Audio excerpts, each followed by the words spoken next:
La mission Racine, elle est née d'une volonté politique extrêmement forte, c'est celle du général de Gaulle, qui a voulu donner une vocation touristique à cette côte du Languedoc-Roussillon, qui était très largement inhabitée et inexploitée. Il fallait lancer un tourisme de masse, un tourisme populaire dans ce pays, et donc la mission Racine, elle est l'instrument d'une volonté politique.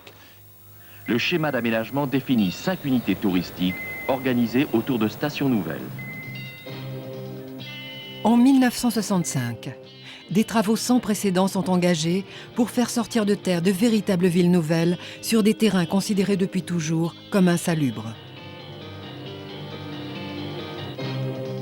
Aux dépens des zones humides, dont on ignorait alors l'importance biologique, on assainit, on démoustique, on construit des voies de communication, routes et autoroutes à grande échelle.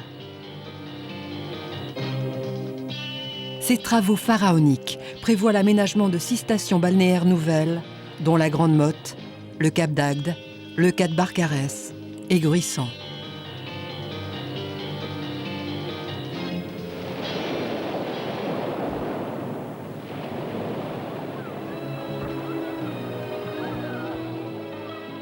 En 1980, les projets d'aménagement touchent à leur fin et la mission Racine s'essouffle. L'offre d'appartements dépasse la demande.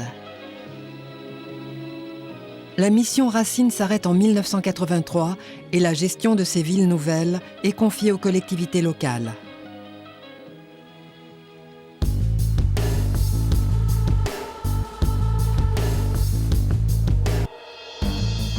« 40 ans après, ces véritables villes de bord de mer sont devenues l'une des grandes destinations de vacances pendant les 2 mois d'été. Un problème s'est peu à peu imposé à la plupart des stations. Les ingénieurs chargés de l'aménagement n'avaient pris à l'époque en considération que le vent et les moustiques. Or, la partie est de cette côte est bordée d'un lit d'eau, banc de sable qui sépare la mer des étangs. Lors des tempêtes, le lit d'eau se déplace vers les terres, un phénomène irréversible. La grande erreur de la mission Racine a été de favoriser l'urbanisation sur ces lits d'eau qui sont extrêmement mobiles. La présence de constructions sur un lit d'eau empêche son déplacement naturel. Alors la bande de sable qui fait face à la mer est érodée par les courants marins. Cette tendance au recul pose aujourd'hui un problème essentiel à ces stations balnéaires nouvelles, c'est la disparition progressive de la plage, alors que la plage était la raison d'être de la création de ces stations balnéaires nouvelles. On a tenté d'y faire face jusqu'à présent par des enrochements, mais on envisage désormais un réensablement artificiel périodique très onéreux, mais très efficace. Les premiers projets d'aménagement avaient été lancés sur des terres inoccupées. Restait Gruissant, où la mission Racine avait prévu de greffer une station nouvelle à la vieille ville.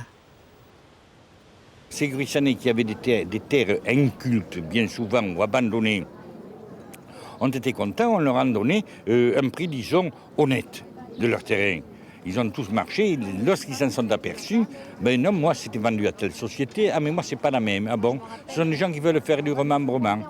Ils n'ont pas réalisé que ces sociétés allaient se refondre pour former la mission. Quand ils s'en sont aperçus, les Gruissanais, c'était trop tard.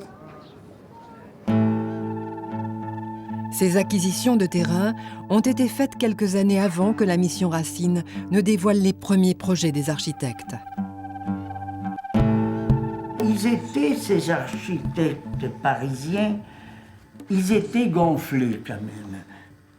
Ils voulaient faire comme à la Grande Motte, c'est-à-dire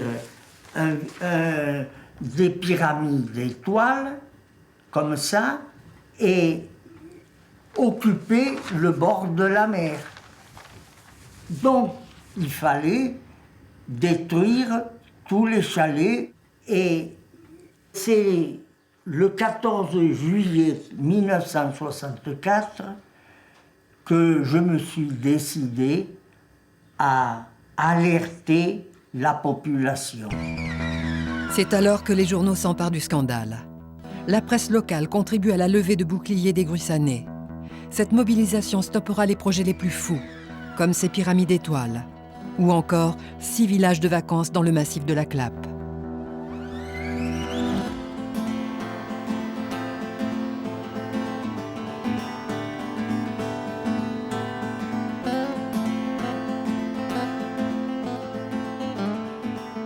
Grâce à sa population, Gruissan pourra préserver son identité et son patrimoine naturel.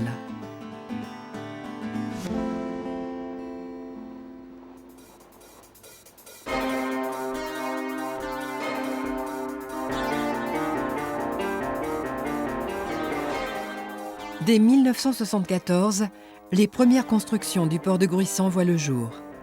À la place des toits traditionnels en tuiles, on voit apparaître des toitures en béton.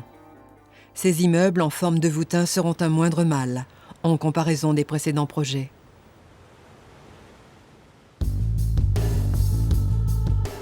Aujourd'hui, la ville de Gruissan passe de 3 400 à 60 000 habitants l'été. Une fréquentation ponctuelle qui n'est pas sans conséquence sur la vie locale. Le nouveau port de Gruissan accueille 1200 bateaux à l'année.